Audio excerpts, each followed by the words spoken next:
Today on the Million Dollar Mind. So I can bring my price up. What a great time to be alive right now, where we're actually bringing that conversation of housing to the national presidential level. So I'm thankful that they were able to bring it into the conversation, because the reality is housing has gone up. If you're looking at it in terms of saying, hey, I have $25,000 extra, take your mind away from being a buyer and think of it as being the seller of that home. Now you're saying, well, hey, everybody has $25,000, so I know I can at least bring it up because they have the down payment money. But now I can max out on my purchase price. And now, because the market, there's a lot of demand, then I can make sure, and the supply hasn't changed, just the demand of that has changed. So I can bring my price up.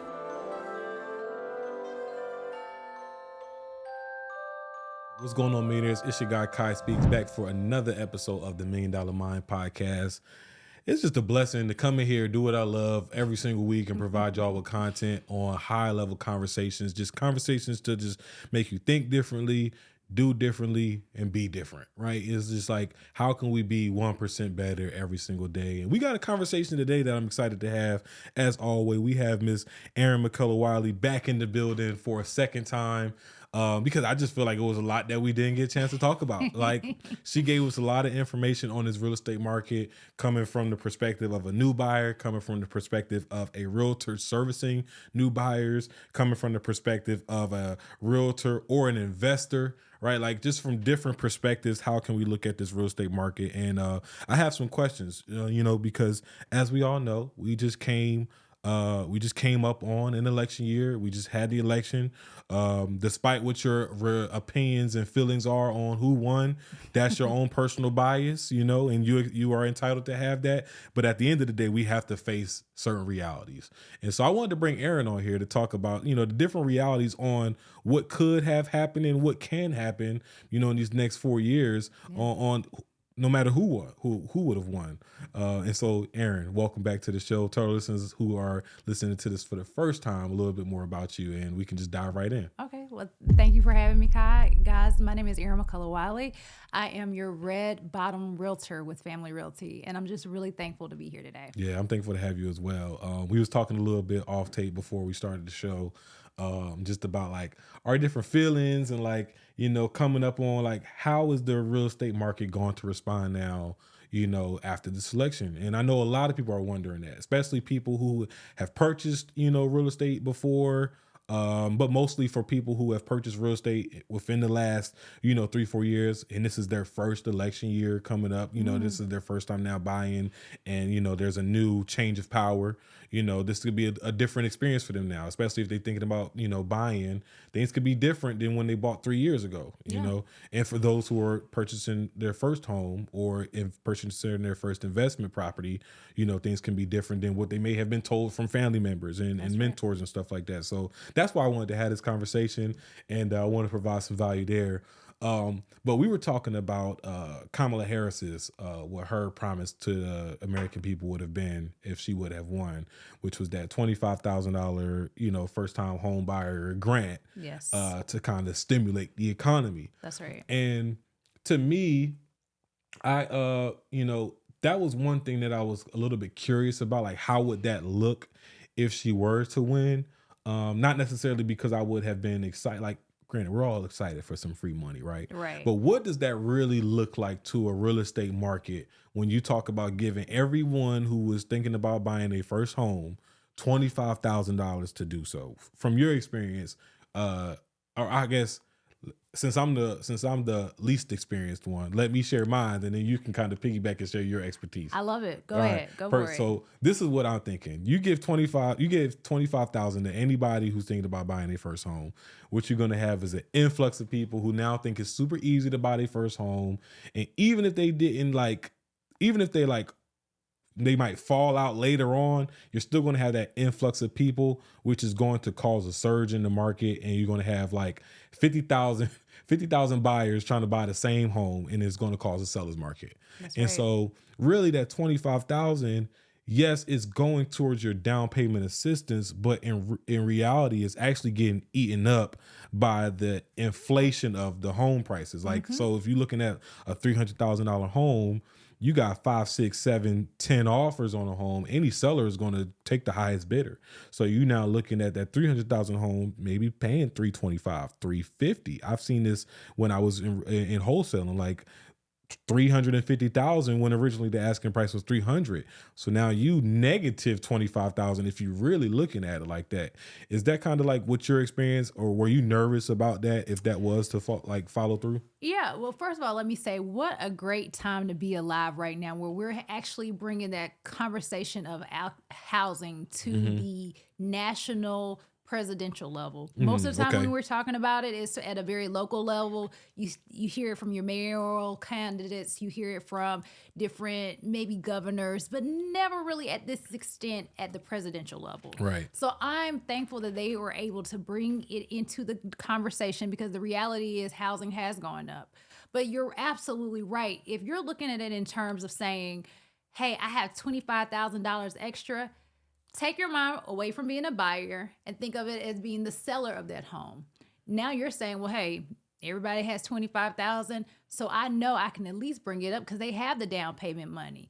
So as long as, especially if you're at a certain price point, you may say, no matter what, because generally it's 3% that you put down on a home, no matter, or excuse me, 3.5% that you put down on a home. So no matter what, if I know that 3.5% is less than that 25,000, then I'm gonna bring it up until to the point that I can max out on ensuring that, number one, I'm still within the range, but I'm at the highest range possible for my purchase price. But then it also falls in that $25,000 threshold. So you should not have any issue giving me the money, because it still falls in that little threshold that you have of 25,000. But now I can max out on my purchase price. And now, because the market, there's a lot of demand, then I can make sure, and the supply hasn't changed, just the demand of that has changed. So I can bring my price up, like you said.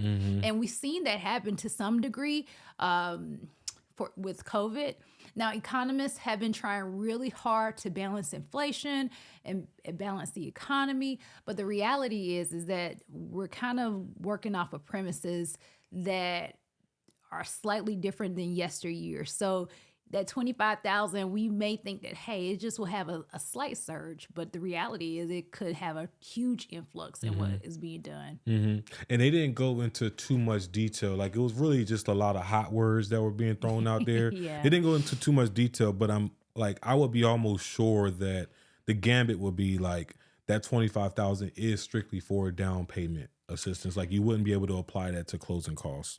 Yeah, and even if you are able to apply it to closing costs, the reality is that purchase price will still be high. So what we know to be true, these are averages that we always know. Roughly, your down payment will be roughly, for your loan, will be roughly 3.5%. If you're getting an FHA, right? If you're getting an FHA loan, it's going to be roughly 3.5%. If you go conventional, it may be a little bit more, maybe 5% all the way to 20%, depending upon how you feel. So, but let's say 3.5%.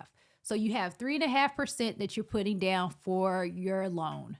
You have closing costs that are roughly 3%. And then when you're putting down that earnest money just to tell people that you're interested in a home, that's roughly 1%. So we're saying anywhere between 6.5% to 7.5%, depending upon what type of loan structure you have, the area in which you're buying, and the overall closing costs, right? So if I know that I'm gonna be spending roughly 6.5% to 7.5%, then to me, I really don't care if it's on the front end or the back end. I know I have to bring in that money. So if you know that roughly closing takes 30 to 45 days, at some point you're going to have to pay that money. So if you give me the down payment assistance versus the seller's concessions, wherever you give it to me, if the closing is going to be roughly in a year and it means a month and a half, then I still feel the impact of it. And no matter what, that purchase price is still going to be high. So I think that if we get too bogged down on because I haven't seen the anything concrete, and it's definitely not concrete now that she hasn't won, right? But I haven't seen a full detailed plan on it. But the reality is that it's going to either come off the front end or the back end, but you still will have an inflated purchase price because of it. Yeah, regardless. And I think something like this happened, in the early 2000s, to where the long-term effect of that was people not being able to afford their mortgages.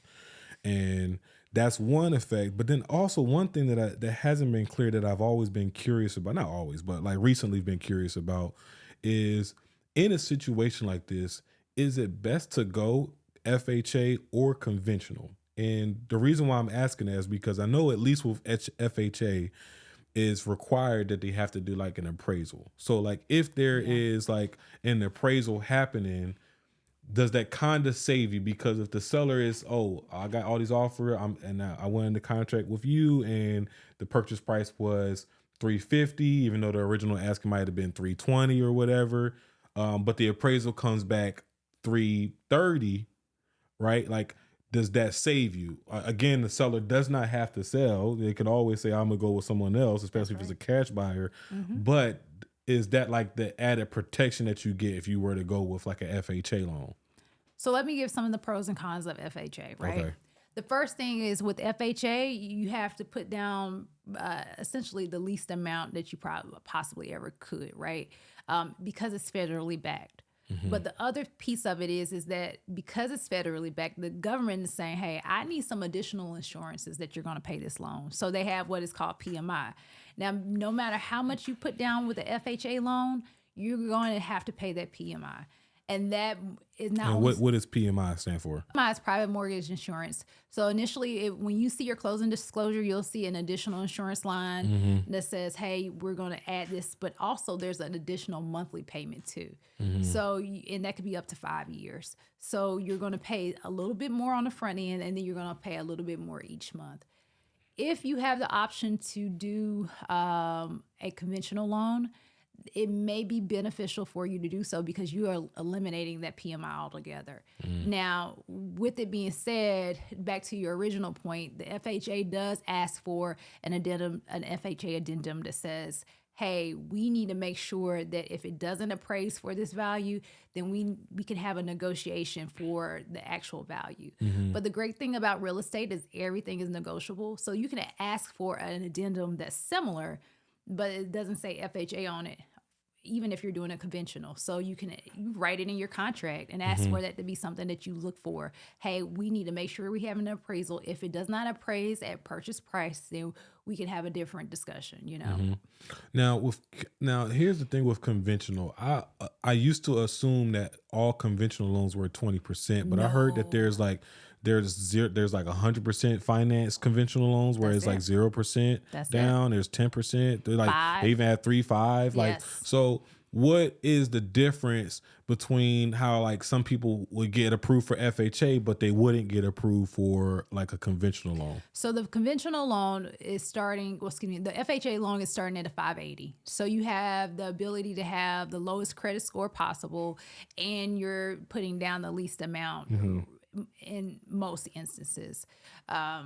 However, your credit score, depending upon your loan officer and your mortgage company, it can start at 620, 610. So oftentimes, if you have the right credentials, then go for the conventional because it may save you more money, but that's just something that you need to talk to with your loan officer. So a conventional can be an option. It's just more stringent on like the credit boundaries and stuff like that. Absolutely. Gotcha. That makes a lot of sense.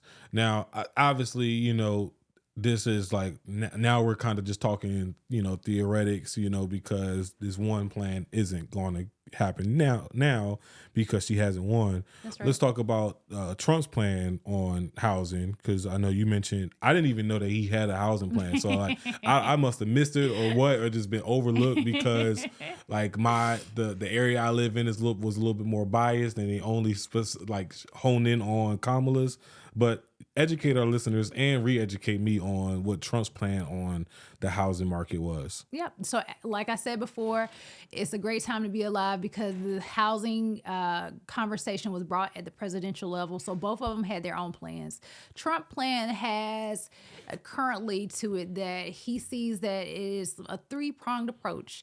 You eliminate or heavily influence deportation, eliminate illegal immigrants and send them back to their respective countries. Then you also minimize the amount of federal spending.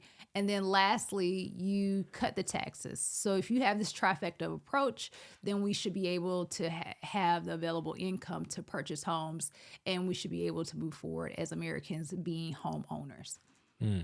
Right. Okay. I'm trying to break it down. So it's all to give us more income to purchase homes. So I guess he's thinking that the deportation is to provide more jobs, I'm assuming. Well, partially that, but the maybe unconsciously or a secondary thing. The first thing he's saying is that, hey, as all these illegal immigrants are coming in, that's bringing up your taxes because somebody has to foot the bill for them to stay somewhere. So not only are you having the less likelihood of having a job, but now you also have to pay for a person that's here off your tax dollars, and that could go up Because they're not being taxed. That's correct. Gotcha. So that way, and then you said the cutting of the taxes, that makes sense. But how do you cut the taxes? And that's kind of like the same thing because that's technically cutting taxes if you do that. Okay. Yeah. And then what was the middle one? Eliminate the federal ask for spending. So, I got you. So essentially, it goes back to minimizing the hand of the government, more of the federal government. So they can't put all these restrictions and on a person, no matter where they're buying. So now it would be more nuanced to the local level. So if you have taxes that are property taxes or any additional taxes that could apply to real estate, that'll be more on the local level and less restrictions on the federal level. Gotcha. And so, okay, so federal spend doesn't have to do with like the amount of grants that they may be providing. No, but the thing about it is that in theory, we have federal spending for a reason, right? We want to make sure that no matter if you stay in a very Palo Alto, California, or if you stay in Rock Hill, South Carolina, shout out to Rock Hill, South Carolina, though, by the way, that's my hometown. Mm-hmm. You have the ability to get certain funding to help you, right? Whether it's through housing urban development, whether it's to make sure that you have some permanent housing options, there is money at a federal level that allows you to do so. If you take it off that federal level, then we might have areas that are getting funded heavily because they have the people that have the income to do so, and they're only putting their money at that local level. So it gets richer, better. I know we've seen many places. It's just not in Atlanta or in Charlotte. You can see little buckets of areas and you're like, golly, I don't know, but as soon as they get a pothole, it gets fixed. And then I go to this other side of town and it looks like the highway is about to fall off and no one's doing anything. Those federal dollars should help minimize and maybe smooth that out some. But once you eliminate that, then, you might have more of a divide between the haves and the have-nots. Why do you think that? Because if we know that gerrymandering is something that actually occurs, right? Redlining is truly something that has occurred. And only recently have we actually been very proactive into eliminating that. But it's constantly being asked them to look at lines and redistribute the wealth, right? But if gerrymandering could occur, then they may draw the county line where, hey, only this subset, this type of population is getting this money. And so because it's going back to us, then we'll make sure that our area looks nice. But even if you're in the same city as me, then if you're not in my specific area, you're not going to get my money because I'm not giving my money at the federal level anymore. I'm giving it at the very local level, and I can dictate exactly where I want it to go. So that could happen if we pull through on things going at the local level. That's right. Like a a rezoning of like red line, and you said gerrymandering. I never heard of that term. Yeah, that's when basically like redlining, you're making sure that the lines, and this might be something that a term that's more so used in the South than anything, but but you're making sure that the areas are cut out to truly speak to a subset of people. You can look at the county and be like, why is it only this area? Like why is it heavily populated white, or why is it heavily populated black? Like they're 10 minutes apart. Why are they two different counties? Well, more than likely the line was written that way for a reason, you know? And I want to make sure that when we're thinking about this at a federal level, let's think about the people who are getting this money. We're thinking about people that have HIV. They have money for like HOPWA and things of that nature to give money for HIV. There's women who have been domestic violence victims that they're able to receive money and get housing in different places. There are veterans that are able to have different funding at a federal level and get money so that they can move to places that actually allow them to work and function and do the things that they need. People that are disabled, they get federal money. So it's just not just a conversation of like people that are able-bodied. It's also a conversation of holistically, how does it help the economy? If you don't give this money at the federal level, then what are these veterans going to do? What are these senior citizens going to do?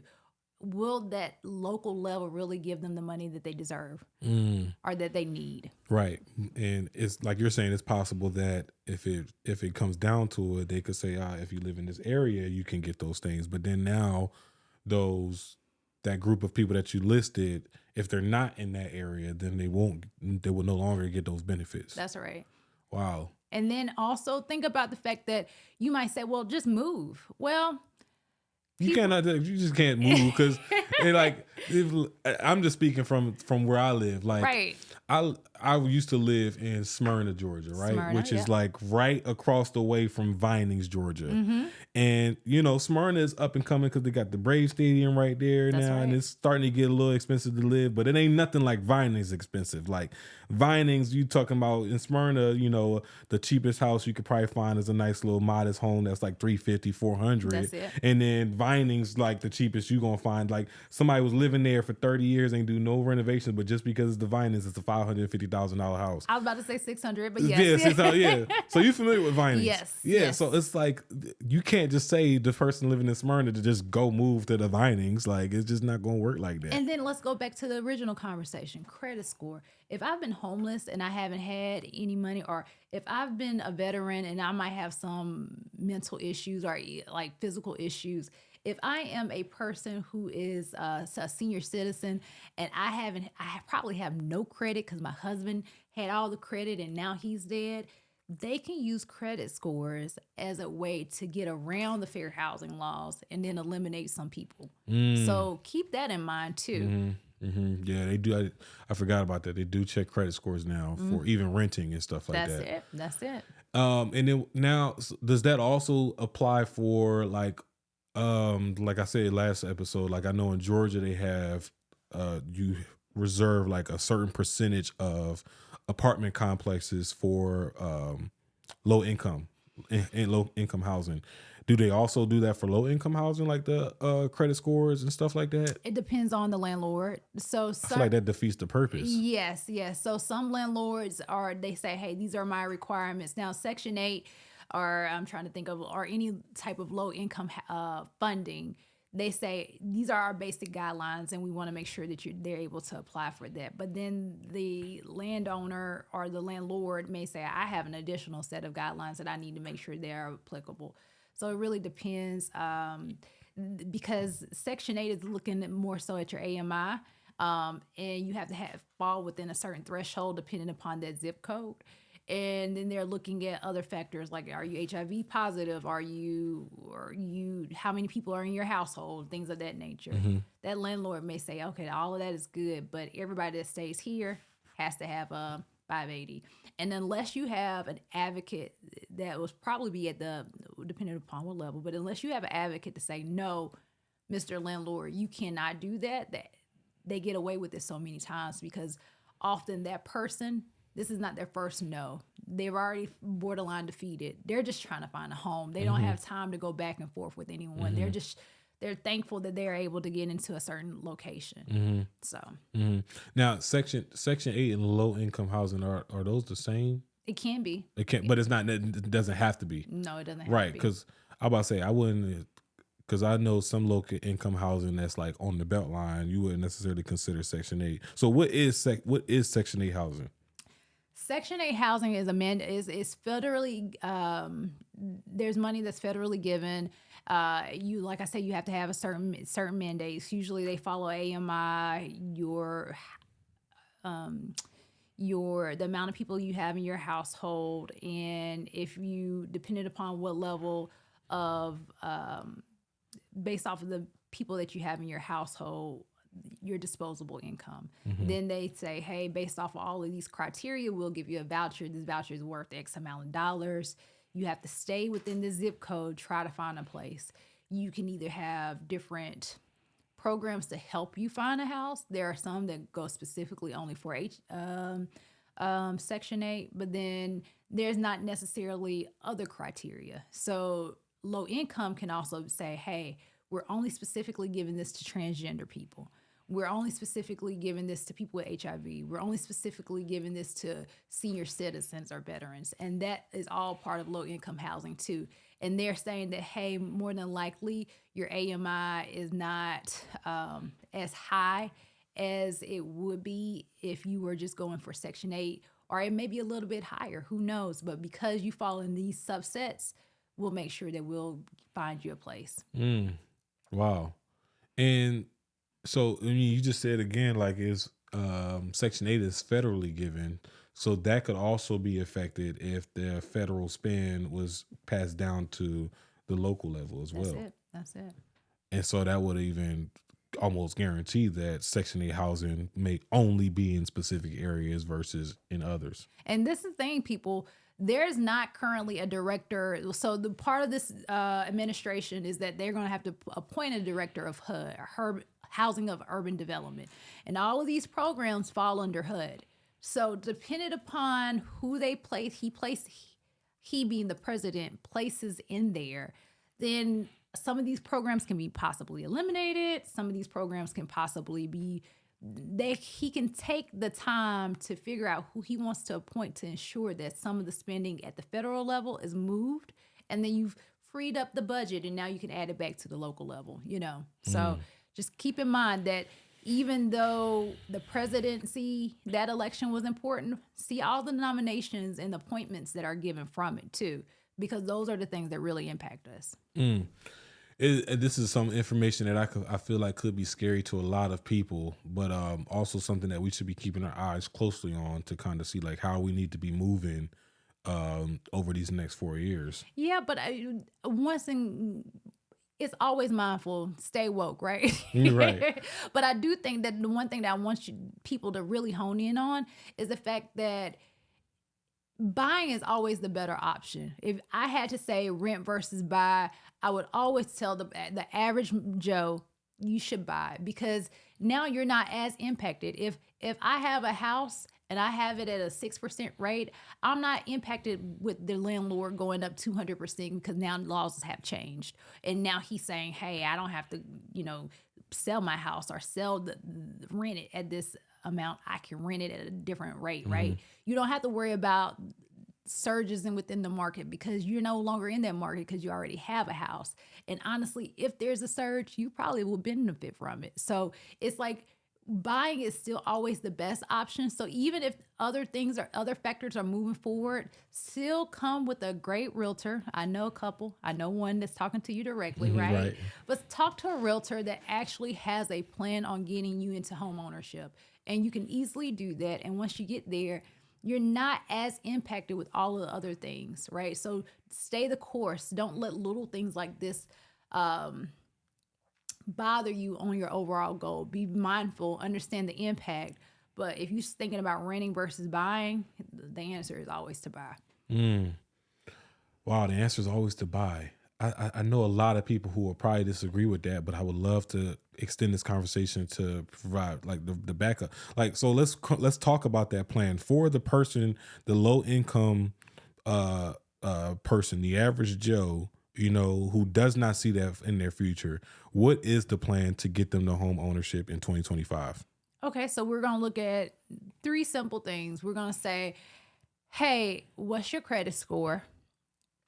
What's your average income, average monthly and annual income? Because there are some programs that say, hey, we include that bonus money that you receive. Some of them say, nah, we don't include that. We just want to base off it on the monthly, right? Mm-hmm. And then we want to look at your security. So have you been at your job for a long time? Have you been there for at least 2 years? Do you have at least 2 W-2s?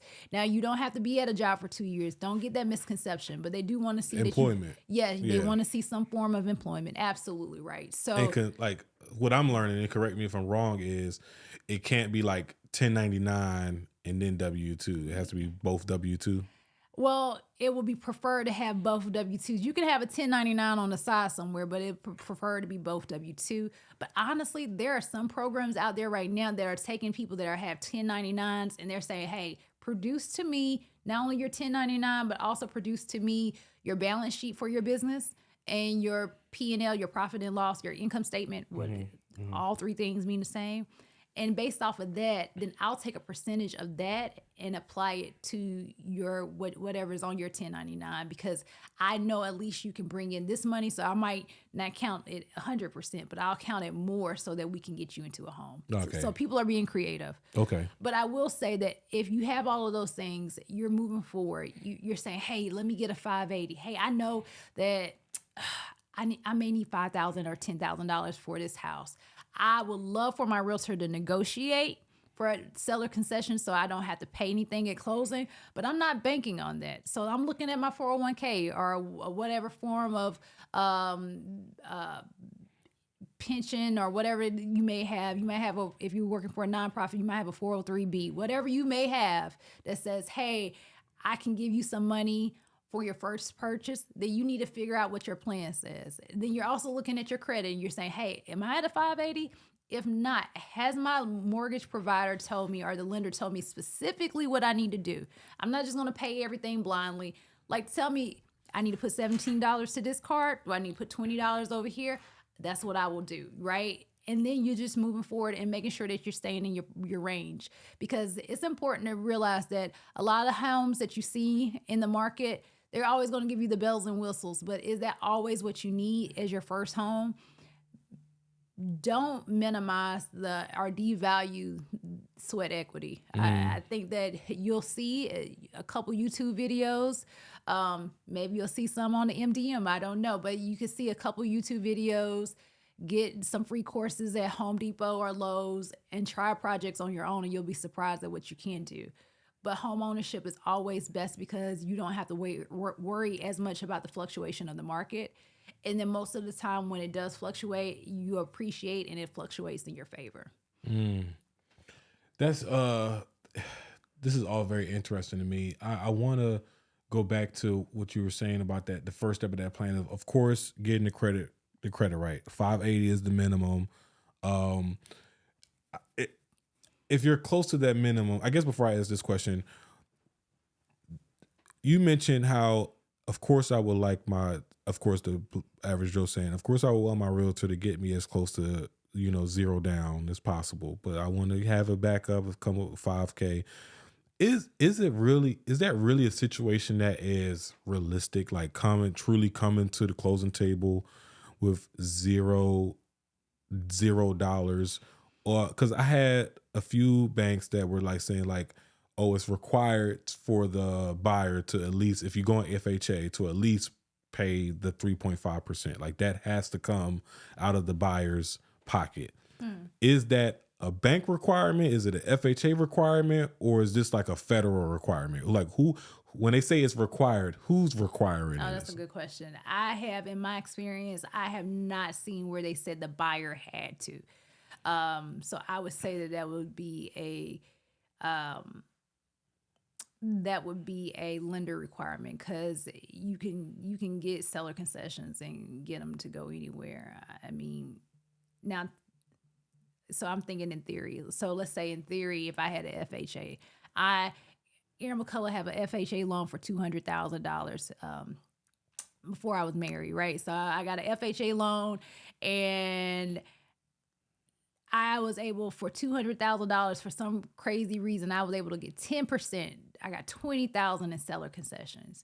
If the government tells me, if somebody tells me that I cannot use it for seller concessions, then I'm gonna buy down, and that rate is about to be, if my rate was 5%, it's about to be like 3%, because I'm using all of those seller concessions to buy down my rate. And I think that's what they're trying to push. That if I were to, I'm not no means am I giving out financial advice, but if I'm thinking about this theoretically, I think that would be what that lender is attempting to do.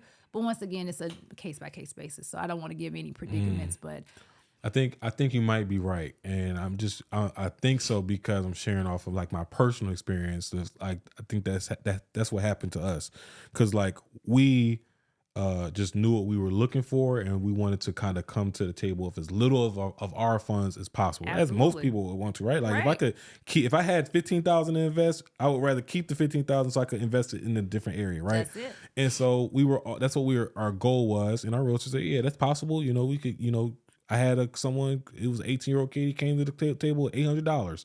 I'm like, whoa, if that could be us, great, let's make it happen. And so that was like our expectations. And we even got the seller to concede like almost $17,000. Wow. Like it was her biggest concession, like getting them to concede $17,000 at closing. But the lender told us like pretty much like they give us a run around a lot of different areas, but like probably like a week before closing, they told us like we had to pretty much do the 3.5%. And it just kind of worked out because it was FHA. They also wanted to do some repairs, and we had to send a contractor out. The repairs were like $3,600, no, $4,500. So then the extra went towards those repairs that the seller was conceding. So it went towards that, and there was still some extra left over.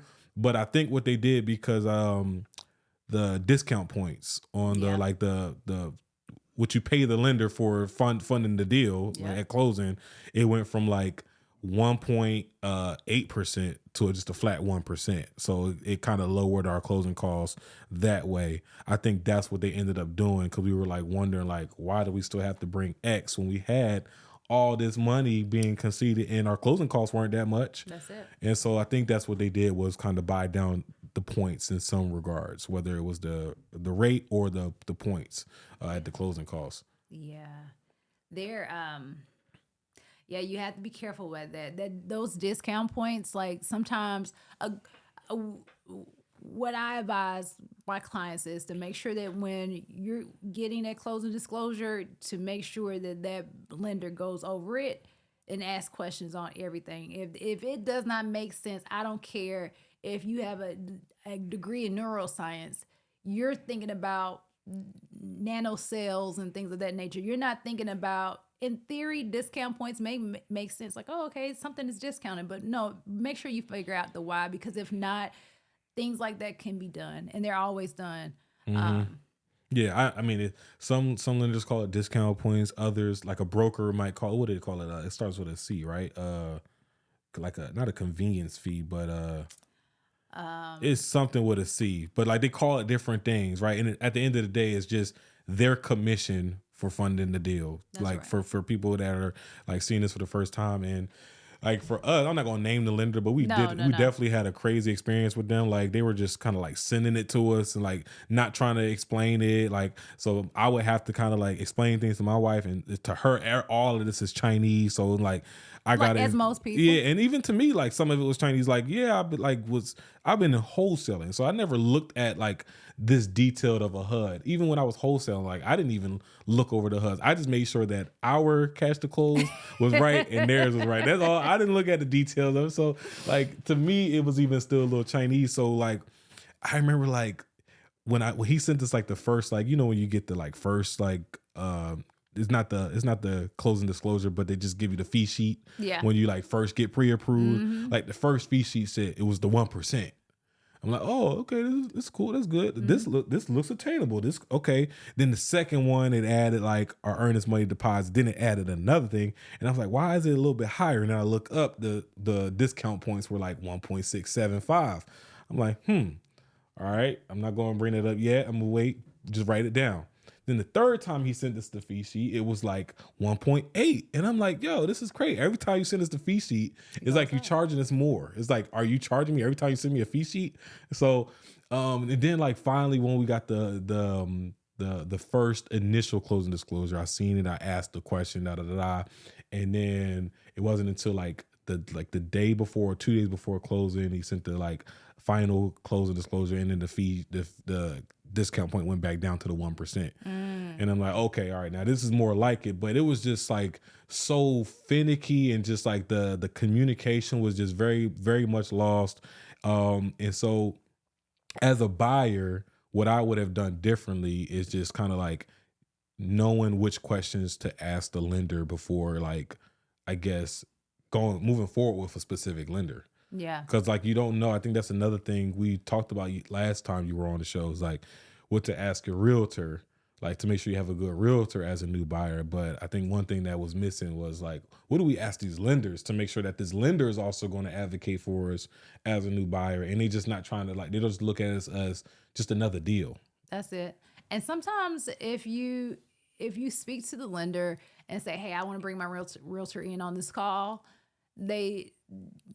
I have never seen an issue where my clients have brought me in a call and there was an issue with me being on the call. And then now that you're talking to two people that are real estate professionals, or you have two real estate professionals in a room, there kind of pushes a place of truth to speak to some of this information, because you have somebody that could fact check you if you're not speaking to them from a place of truth. That's a good point too. That is a really good. I think that's what saved us in the end, was we started looping in our realtor on like all communication, especially those emails. Like having that paper trail is so key.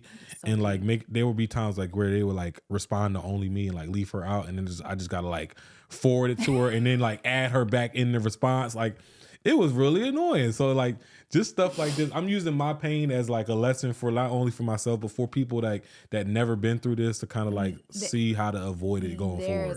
There's a lot of that. And I think that sometimes, especially over this, you have a network, you have different professionals that you worked with, and you're like, they already know that I'm about to call, and I need to hear what you tell them, because I don't want anything to be misdirected under something that's not understood and something that's possibly transposed in the conversation. Like, we need to know exactly what you're talking about. Yeah, we need to know.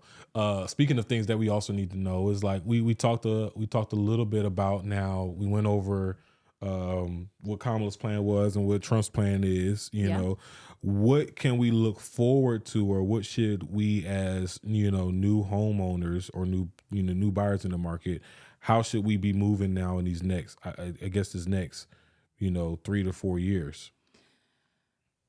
So specifically on how the price of houses can either go up or go down. Okay. Because we talked about that a little bit off camera, with like the cost of labor and the cost of materials, and the build a new home now could go up. Yeah, especially if we know that roughly 30% of construction workers are immigrants.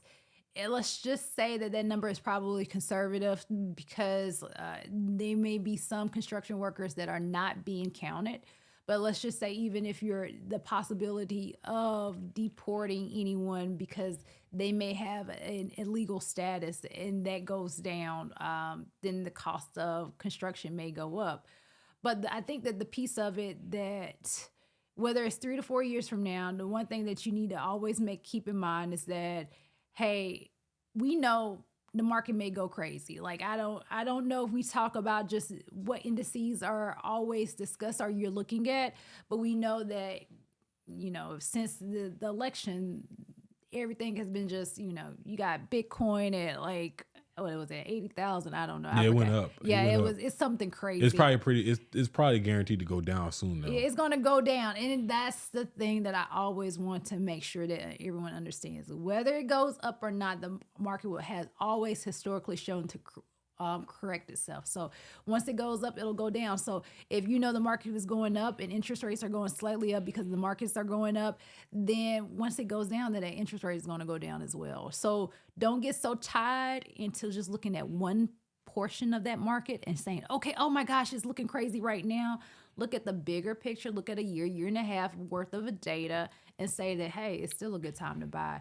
Don't be, but I will say another thing to it. As you're buying, think about the type of items that you're buying. Is it better to buy in a place that has land? Is it better to buy a townhome? It really depended upon where you are. It might be more fruitful for you to buy that townhome in Benning versus buying the house with the land in Rock Hill, South Carolina, right? You just may get more of a higher resale value in that house in Benning, right? But at the same time, look at not only what's going on within that housing market, just to make sure that you're purchasing in a good place. Make sure that you're not looking at just one segment and saying, oh, everything's going up, it's crazy. But then also the key thing that I really want to emphasize, don't be house poor. Don't buy that house, even if you're pre-approved for $600,000. Be conservative. Unless you just know that you're going to spend that money and you still have a lot of savings. Allow that first home to give you a place where you're not going to be house poor and you still have the quality of life that you want. That's a good point. Even speaking of house poor, like leaving some room to make adjustments and to like do things to the house, to, like whether it's upkeep and stuff like that too. And so that goes into this scenario here, like of what would be better? Like, what would you prefer? Because it sounds like I already know. I think I'm starting to know you now, Erin. It feels like regardless of what happens, like it's always going to be a good time to buy because you can always make adjustments, right? You can always make adjustments. Now you're coming over to the side. Yeah. Yes, absolutely. All right, so it's always going to be a good time to buy. But like, let's say we're in this time now where like materials and the cost to build is more expensive, and so we know if the cost to build is more expensive, new constructions are going to be more expensive, but also materials, just overall materials are more expensive. Would you rather go into a situation where you get that where would you rather pay the price? Would you rather pay the price in overpaying for a new build, a townhome, like a new construction townhome, or would you rather pay the price in going with the cheaper single family home that needs work and do the work yourself? Okay, so first of all, the first thing I will ask myself is, do I plan on reselling within the next 5 years? Because the average person does. So I would say yes. Let's say yes. Okay, so yes. So with that, I'm always going to number one bet on myself.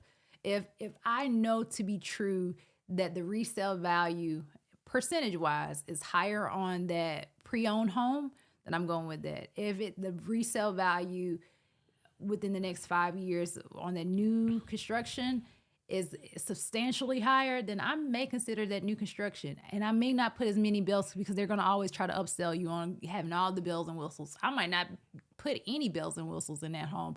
Only the things that I know that the next person that's purchasing it would want. So I'm not trying to customize it so that it has Aaron etched somewhere in it, or I'm not putting the color of mauve pink into the house. Like, I'm going to stick with it being whatever color that the builder provides, very basic. And then I know that on average, I could sell it in 5 years and I'll have 40% more than what I have now. That sounds like a great deal, a business transaction. But I do think that sometimes we think that things are going up and then we act like there's another option. So for instance, when gas goes up or gas goes down, you might say, oh man, it's $2.97 now. That's a great deal. Oh man, it's $3.30. Oh my gosh, it's going up, but you're still buying gas. And what you're finding is that you're probably spending less on that disposable income. So make sure that you understand truly what your disposable income is and then move forward with it. But don't let a price, if you go to Home Depot and right now they always have sales on Ryobi. I hope I'm saying that right. Ryobi. Right. Tomato. Right. But they always have sales around this time of year on their electric battery charger. So I'm always trying to buy one because I would put a blower to work in my yard, right? So we're always trying to buy the rechargers and the additional batteries at this time. But if I buy one in June and it's $15 more, Me personally, I'm gonna feel like, done. I should have bought it when it was on sale, right? But I'm still going to purchase it, and If you need it. if I need it, right? And I understand that once I purchase it, that $15 that I might have spent going out to eat is just not used, and I can justify that. So if you're thinking like, hey, should I buy? And you're just saying, man, I would buy this resale. I know that this resale, on average, you could sell this house 5 years from now and get 60% more. But I got this new construction. It looks really pretty. I can do Instagram videos and I'm only going to get 20% more. I'm saying go to that resale. Go to that pre-owned all the time. Do the work that's needed. Even if materials, because they're variable costs, even if they go up from time to time, on average, you're still going to get more out of that home than if you did with a new construction. Right. And I'm also thinking like, even though the materials are more, it's still less, because if the materials are more for not just you, they more for the builder too. But the thing is, the difference is, I would say, is the builder has margins that they have to hit. So they know if the materials are going up, then I have to charge more even for my labor too, because it's the margin. So it's still, I think, even if the materials are more expensive, it's still cheaper to just get the materials yourself. You just got to go to where the plug is. That's it. And I think that sometimes we minimize the fact that, you're right. We think that we're spending less by going to this new construction, but if it's more at Home Depot, then that probably more than likely that builder is feeling that increase in cost too. Right. Yeah, I feel like as long as it's not structural damage, a lot of the stuff I could do myself. That's it. Like, and I personally own a home that was built in the 70s, 79, 70, 78. I forgot what date, but. One thing I can say about that home, the bones are good. Yeah. Hurricanes, tropical storms, a tornado even in my area has gone through, and that house has always sustained. There's never been any issues to it. So I have great bones I even have copper pipes. It's crazy. So yeah, I love home. I love the idea of a resale. Yeah. Definitely you will hear my bias to that to some degree, because I did purchase it, but not just because I did it, but because it's a good idea to do if all things to be true, you know? Yeah. I got two things I wanted to talk about, but I'm gonna break it down this way. First, what makes a good, like, is this a variable or is this constant? The parameters that make for a good resale. Like, is it area that heavily influences resale? Is it the style of home that influences the resale value? Like we mentioned the pre-owned versus the new construction. We mentioned the townhome versus the single family, the detached. What qualifies as a good resale? What are some things people should look for? Yeah, so good resale. Now, good rental / resale probably is townhomes are great to consider when it comes down to a townhome. So a type of home, townhomes are, because you can do it to a college student, you can do it to somebody who's trying to minimize their square area impact, right? You can have different age ranges. If you have a house with a big yard, then you're kind of going to one subset of individuals. So that type of home could be a factor, would be a factor to me. Then I'm always looking at, if I know that I'm a resale, I'm not trying to make this my forever home, I'm looking at the economic plan. Every area has some type of housing plan out. They also have some type of economic plan. And I'm looking, okay, so they're going to build a new... they're going to build a new stadium here in the next 10 years. I think I could buy right there. I can buy right there at cheaper. That's what I'm going to do. All this information is public information. I'm about to say, how do you find, where do you find that information, like the economic plan of an area? You could go to your city council. Usually your city council has, or your chamber of commerce even sometimes has this information. Most city buildings have like all of that nestled into one, but you can go to your housing or your chamber, even your city council may have like information. If you listen to their meetings, listen to a city council. Most of them are online now anyway, so you just listen, and they go over economic plans most of the time in their meetings. Okay. That's good to know. Good to know. Definitely check that out, y'all.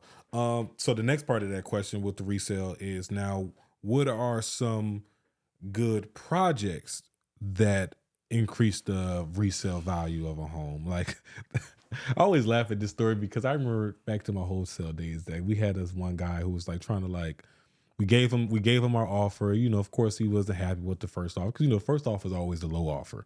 That's right. And he wasn't happy with it. So he started telling me about all the things he did to the home. And he was like mentioning like, yeah, I painted the light switches and put a new ceiling fan and we got this paint in here. And I'm thinking in my head, I'm like, all stuff that nobody really cares about. Like it's like little small things that doesn't really stick out to somebody.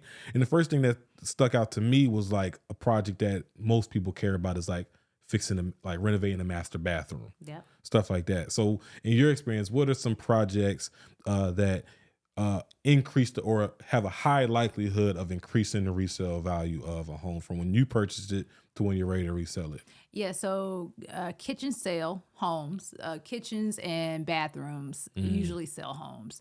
I would say if you're doing a project and you have like maybe $800 and you're just trying to do something tried and true, you can paint your walls of your home, but people don't go over with paint. If you're not going to do the paint job correctly, then do not do it. Let me be more specific. If you're planning on painting cabinets and you're not going to take down the cabinets and then lay them down and then spray them and individually paint them in a way, and by the way, use the right type of paint, then what you're doing may actually look worse on the back end than it does on the front end. I've been in some houses before where they probably devalued that home because they attempted to paint it, and they, I guess, strategically probably didn't either take enough time to do it or didn't understand the labor that was needed for it. And just did it the quick fix. And you can see paint lines. You can see they didn't really care. You see drippings in different places. So, and that buyer is looking at that as well, and they're saying, if you didn't take time for that, then how do I know that you took care of your plumbing? How do I know that you took care of your electrical, right? So I say that if you're going to do anything like that, if you're going to put a small amount in your home, in your kitchen, you don't have the $20,000 to redo it and maybe modernize it, then you can change the different knobs. That's the easy fix, right? You can apply a backsplash. Make sure that it's something that not just you would like, that is probably very favorable within that market. And backsplashes these days are not, you don't have to do all the grout. They even have that sticky stuff. I forgot what it's called, but you can essentially stick. Oh, like laminate? No, not the laminate. No. I was thinking about, you can, it's some type of adhesive that you could place, because in the past you would have to grout, place the towel on, then re-grout it and all of that stuff. Oh, you're talking about like the 3M adhesives? Yes. 3M is right. Yeah. I would invest in 3M stocks. Yeah. That's how good they are. That's how good 3M is where it's at. Yeah, no. Yeah. Okay, that's a good point. So, kitchen, bathrooms, they sell homes. That's a great point. And now to your point about the taste, if you're not like the Instagram influencer and you don't considerably have the good taste and you don't know if you have, I would just like do the research like you said and just figure out what the trends are. You're not thinking about, yes, you want to, like when we do these projects we think it's for us, but it's really not for us. It's thinking about the buyer, a couple years from now, or whenever we plan on reselling. Yes, and currently the trend is to have bright, airy, very free flowing, light colors, right? 15 years ago, the trend was dark, right? And greens and yellow, like a tan, like a maybe mustard looking color on walls and things of that nature, right? And you could tell the different houses that have not been changed, and they're like, nope, I'm not doing it because it's super dark. But you can change that easily, like I said, with a coat of paint, and maybe not change out the cabinets, but just change the knobs to make them look more modern. Yeah. So I would say the one instance where dark is acceptable is if you're going with like black or like a dark gray. Yeah. But other than that, it's like you said, the light colors that make it very modern, make the spaces seem more open and bright, and whatever can bring in the most sunlight. That's it. Yeah. That's it. Okay, this is good, Aaron. I'm getting I'm getting excited because now I'm thinking about all the projects that we have in mind and just thinking about what we can do and just reminding myself that we have to just take it one project at a time. Don't try to do everything that sometimes me and my wife will get excited like, oh, we got to do this and this. You're like, all right, let's plan it out. So our plan now is we said, okay, every quarter we're going to think about one big project we can do, and every month we're going to think about one small project. So what do you consider a small project? Small projects, changing like you said, the knobs to the cabinets. Good. Maybe replacing the little thing that covers the outlets and the light switches. Change the little things like that. The doorknobs. Another one that I would consider a smallish project is, at first we wanted to get new doors for all the bedrooms. He was like, that could be pricey. I was about to say that's expensive. What Alana found though, shout out to her. She found a nice little hack. Instead of getting new doors, you see how that door behind you has the little trim in the middle of it? Yeah. You can buy paneling that kind of looks like that and just kind of place them on the doors. Nice. And then boom, you change the doorknob. Now it looks like it's a brand new door, but it was just the original door. Nice. So that, I would consider that a smaller project. So stuff like that, small projects. Bigger projects we think about is obviously the bathrooms, the kitchen, other light fixtures and stuff like that, change recessed lighting and stuff like that. Things that we'll need to get a contractor, an electrician out or a plumber. And a permit, right? Yeah, exactly. Permits. So all right, that's a great point. Talk about that. What is I don't know if the term is permissible, but what do you need a permit for versus the projects you don't need a permit for? Yeah, so it really depends upon what area you're in, because different states and counties have different restrictions. But normally, if you're messing with anything electrical or water, then you need generally speaking, you need a permit, and you need someone to pull that permit, which is usually a contractor, right? So you'll ask them to come in, survey it. Does it need a permit? They have to speak to it, and then they will go to your city or county, depending upon where you are, your city or township, and then they will say, hey, we need to pull this permit for this job, and then they will also have to get that body, whether it's the city or the county, to come in, assess it, give their write off on it, and then move forward. It's so funny, right? It's you buy a home and it's it's yours, but why do you need a permit for something for something like that, for them to come and give you permission almost? Well, I'll give you a devil's advocate approach, okay. Right? So you moved into the neighborhood, my neighborhood, my house is right beside yours, and you think you can do everything electric. And I'm like, you sure you want it? You're like, no, I can definitely splice and I can add things to it. And then, I'm going to run it up to my roof and then run it back down. And the next thing you know, you have at 3:00 in the morning, a fire starts in your roof because you didn't do it the proper way. And now, because it's in the wee hours of the morning, not only is it impacting your house, but because we have a tree in between our houses, now that fire has gone over to my house too. So now I'm being impacted by your careless decision making, and I'm furious because I've done all the things I needed to do. I've gotten my permits. I did everything that I needed to do. Mm-hmm. So I think in theory there's some good ideas behind making sure that everyone's doing it the correct way, because you have to have a general contractor to do it, right? Right. So if is there, because you have to have I think we can all agree, for certain projects, you should be required to have a general contractor do it. But if that general contractor is doing it, why can't it? I guess it's the permission part, right? Why can't it be done and then you have someone come to check the work? Well, essentially, that's what they should do. They should come in and check the work, but the contractor should come in at first and say, hey, I can or cannot do this. And they should be honest with you about it, right? Their skill set. But then also they'll say this needs a permit, because somebody will have to check afterwards to make sure that it's okay. Got you. So the permit is not necessarily it. Have there been ever a situation where it's somebody gets the permit and for whatever reason they said, no, you can't do this? No, if they pull their permit, then the idea is that they can do it. No, you're saying. Gotcha. So the permit is not an ask. The permit is more so, I'm letting you know this is a project that's getting done. When it's done, we're putting in like a work order for someone to come out and check it. That's it. Gotcha. That's it. Okay, it was the wording for me. I guess it was my ego that was in the way. Like, you telling me I need to get a permit? It's my like, house. yeah. I asked you for permission. Right. So, all right. So, changing light fixtures on the front of a home, does that need a permit? Like, if you were changing like the porch light from like one type to another type? No, you don't need a permit for that. Right. But in most areas, that's all I should say. In most areas, you shouldn't know.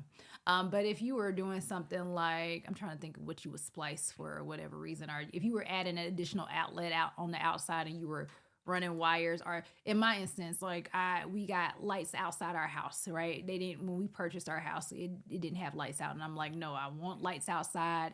It adds value to the home. And he had to come out and survey the amount of lights that we wanted based off the amount of lights that would it need a permit or not. So, but we didn't need a permit, but yeah. What about, another big project is like siding, replacing the siding on a home. That can be pretty pricey. It can be pretty pricey, especially if the siding is old, right? Because what you'll see is that the siding colors are most of the time the same. But once you place that one piece of siding that's totally different from the rest of them, now it can be an eyesore, right? So sometimes people go in and either they want to paint it, which there could be pros and cons to that, or you can just come in and just say, hey, I want to replace all siding. One of the things that I wanted to kind of also go back to when you were talking about small projects and big projects every quarter, one of the things I'm pretty sure you and your wife are doing that I want to also call out is that these are like aesthetic improvement projects, but you're probably doing also maintenance projects too, which are important to do. So don't change the doorknobs, but then you never like mow your leaves or mow your grass or blow your leaves. Because if you're not, even if you're blowing your leaves and you're walking your property to make sure that there's no like drainage issues or that you don't have like a sinkhole that may be possibly appearing or something of that nature. Like once you do these little maintenance things, whether it's quarterly or biannually or annually, then you need to make sure that you're constantly doing them to ensure that the property value will stay up, because you want to make sure that that property is the way you think it is. Making sure termites aren't around, things of that nature. That's a very good carpenter ants. Those are my problem in South Carolina. So I'm always like trying to make sure that we are getting rid of those. Yeah, that's another thing people don't think about too when you purchase a home is the yes, it is more convenient. I wouldn't say more convenient. There is a level of convenience that comes with renting, and like also it comes with like an absent-mindedness because you don't think about the things that they're doing for you that is included in your rent. That's right. But also, like, once you become a homeowner, you have to start thinking about these things like pest control. Like, that's like a quarterly thing. Quarterly. Trash and waste management, another quarterly thing. Gutter. Yes. Yeah. You got to clean those, making sure all the pipes and things are terminating away from the house and you don't have any running water, like being drained at the foundation and stuff like that. Like, and what we're finding out, especially in Hurricane Helen, are you actually trimming your trees the way you need to? In my area, the mandate is 10 feet, right? So roughly 10 feet, the branches should be at least 10 feet away from the home. Well, we're seeing in Hurricane Helen that wasn't the case. And now these huge branches are falling on homes. So things of that nature too. Yeah, I got a few trees. Fortunately, they're not too close to the home. But another thing you just added, I gotta think about that now. It's trees, like. But I want to still say the plug is buying homes is still better, because at the end of the day, you're probably spending less. And this is just a quarterly bill, but you have something that you can resell versus once you leave that apartment, you're just left that you rented, you're leaving it and any value that may have come with it. Yeah. And I will say this, like our mortgage is a little bit more expensive than what our rent was right now. But if we stay in the same area we were in probably even next year or 2 years, the rent will be more expensive than what our mortgage is now. So is your square footage the same though? No. Exactly. Right? It's like it's 2 times more. It's 2 times more. So even price that, per square foot, you're still saving, winning. saving. Yes, we're definitely saving on price per square foot. But I mean, nowadays, well, we talked about this last time you were on here too. Is like the answer for like apartment complexes now. It's all cookie cutter. They're making all the apartments the same aesthetic, same layout, same square footage. It's like the biggest apartment you can get in at least the area we was in, is going to be limited to a 2-bedroom for the most part. You might be able to get a 2-bathroom, and it's going to be maxed at about 1,200 square feet. Yeah. It's like that's like the cookie is a 2-bed, 1-bath, 2-bed, 2-bath, and you might have a sunroom or a deck, and it's going to be about 1,200 square feet max. That's just going to be what the situation is. So if you want anything bigger than that, you either now got to consider renting a home, which is going directly to a landlord. That's it. Or just buying a home.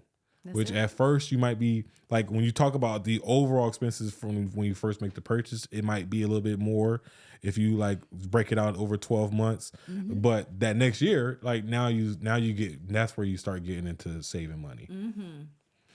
So I'm with you. I'm still I haven't done enough research, nor do I have enough experience to be on the same wave as you, where I'd be like, I would tell everybody to like buy. It's like all of them to buy. But I am a fan of buying, and I am starting to see that there are very few instances where I can tell you shouldn't buy. I agree. And speaking of one instance, I had this conversation with one of my closest friends, frat brother, actually it was yesterday, because he and his wife are in a situation where they're thinking about moving down here. Okay. From up north. Okay. And are they working with a realtor? Straight plug. Not yet. Okay, not yet. Just let them know. So they not trying to get out here till about late June. I got nothing but time. Yeah. So I told them when they ready, let me know. I got some people in mind, that they can shop around. But when he told me he was moving down here, their plan is to like buy. And so he has already been like looking on Zillow and stuff like that. This is one of the situations where I think like where I'm kind of like rent first. I see your my point. advice was to come down here and rent for at least like 6 months to a year. I said just go with the year because you'll probably get a cheaper lease because you got a 12-month lease or maybe even a 15-month lease. Rent first, and then since you're down here, you got all the time and you can kind of check out different areas. You got me, you got family members that are these different neighborhoods. So visiting us, you'll be able to see these different neighborhoods to see where you want to actually live. Yeah. Because you got because his thing was he got family, his wife got family that they can like go check out a house for them and stuff like that. But it's nothing like you going to see it for yourself. So their thought process is that, hey, I'm not going to come down at all. I'll come down when I'm signing the paperwork. I'm not going to come down to look at the home at all. That was his initial thought. But then after I talked to him, he was like, you got me thinking maybe I need to make another trip to Atlanta. But I'm thinking like another trip. You might need to make 3 trips. Because it's no way you're going to be able to see all the options that you want to see. And you, not to mention, you're going to have to do like a final inspection too. Yeah. So that's another trip right there. So, well, question for you, because I do see your initial thought of like, hey, renting might be the best thing. But these are the questions I would ask. Do they have occupations that allow them to be fluid, or is it do they know where they will be working once they get here? So one is a full-time entrepreneur, so fluid. Okay. And then the other is an educator. So they will be leaving their job and needing to find a job when they get down here. Okay. So they're fluid. So they can, because at first I was about to say, if they're locked in at, I don't know, I'm trying to think of some place, at Coca-Cola, or if they're locked in at E&Y and they're downtown. Oh, and they know where they're going to be working at? Yeah. No, they don't know where they'll be working at, so they're fluid. Okay. So then the second question would be, what is the factor of them? What's their factors for finding a home? Is it because they're trying to find their forever home? Mm-mm. Are they trying to find a home that they can move out of within the next 5 years? Mm-hmm. So if that's being said, now we're moving to zip codes, because now we know zip codes overall, the property value has gone up in the last 5 years, right? And another thing to add to that, his thing was wanting to find something between 200 and 250. And so right there, I say, oh, you definitely want to see it in person, because 200, 250, like that's, you can get some good neighborhoods, but in most cases, you're going to think a neighborhood is good until you drive past it at nighttime, or you drive like 2 blocks away from the home. Like your block might be nice, but then the surrounding area is not. I totally agree with you. Especially in the like very southern areas where there's a lot of gentrification going on as we speak, right? And I'm not just saying southern of Atlanta, I'm talking about the South in general. There are a lot of areas that are being done over right now, and in ways, and there's been a lot of money being given to these smaller cities and smaller areas, which maybe have not got money in the past, right? So you're right. And we see it in Atlanta all the time. You can turn down the street and see $1 million home, and then look to the left and it's like a house that's $150,000, right? But I do agree with you from there. But I do think that their family could possibly, if they just dedicate those resources to saying, hey, whatever our down payment was, I don't know, if they were thinking about putting 5,000 or whatever, just go ahead, get that plane ticket for $300 for you and your wife, and then come down and hit the ground hard. Like, you should look at 5 homes. The goal should be, once we come down here, we're going to find a home, because with that price point, I'm assuming, and maybe I shouldn't presume, but that they are wanting to do a resale. Yeah, definitely want to do a resale. They're investor minded, so like they're definitely buying it with the perception that this is an investment. It's not like meant to be like a forever home. Yeah. And I think the biggest thing is just kind of wanting to have something, and I think he just don't want rent. Yeah. And also, I get that. And wanting to move down here already in something that he owns, I think is a goal. Yeah, and I would give this friend I would also give them the idea that, as your friend, your family, your mother, your father may have the best intentions for you. They may think they know you and know what you like, but they're going to have their own bias to it, and it may not be truly representative of what you want. So, I would suggest that they come down. Yeah. And once again, I know a great realtor. Right.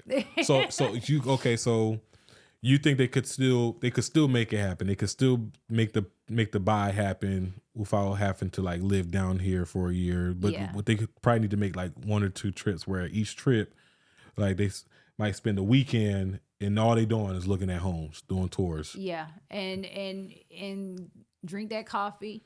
Don't get exhausted. Have breaks if you need to, but you need to hit the ground running.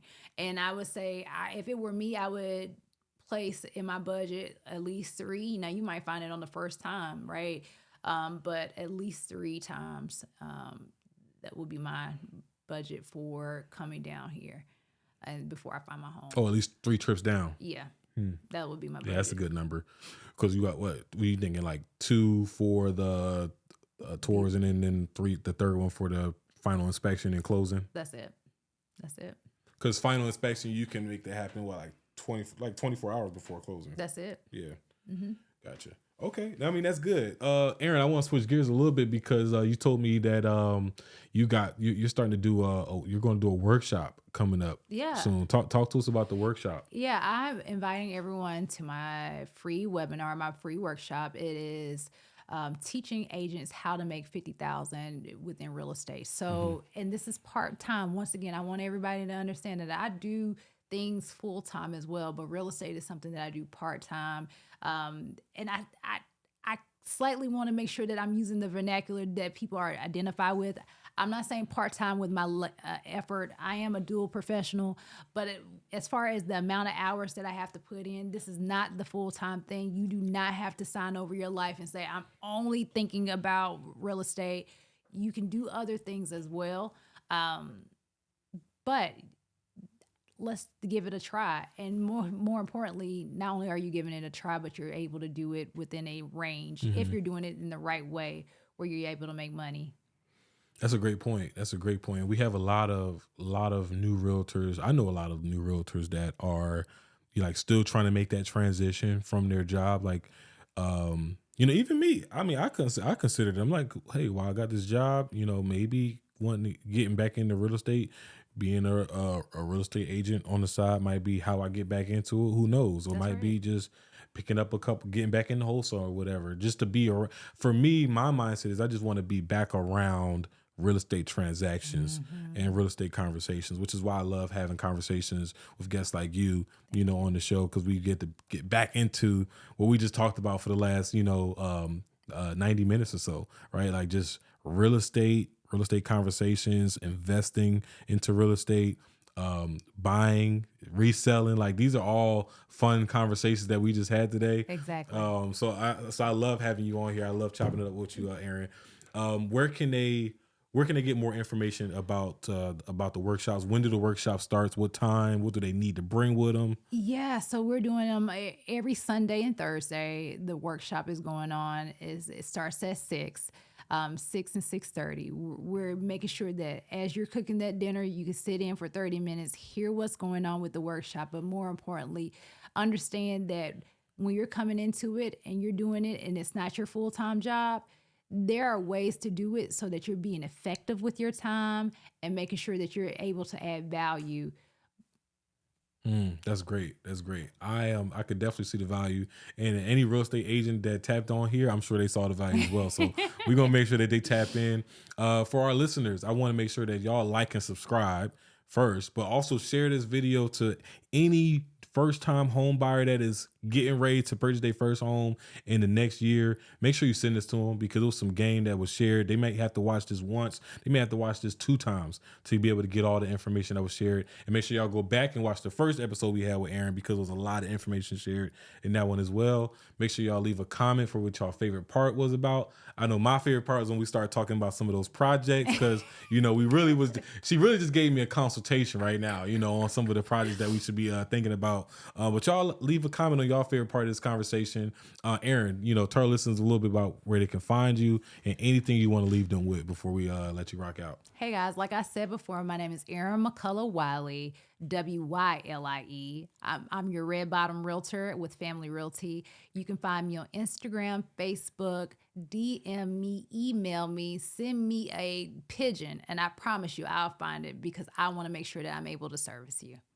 Absolutely. It was great having you on the show, Aaron. Same. To our listeners, it's great having y'all tune in every single Monday for new episodes. I'm your guy, Kai Speaks. You just heard from Aaron McCullough Wiley, the red bottom realtor. We out.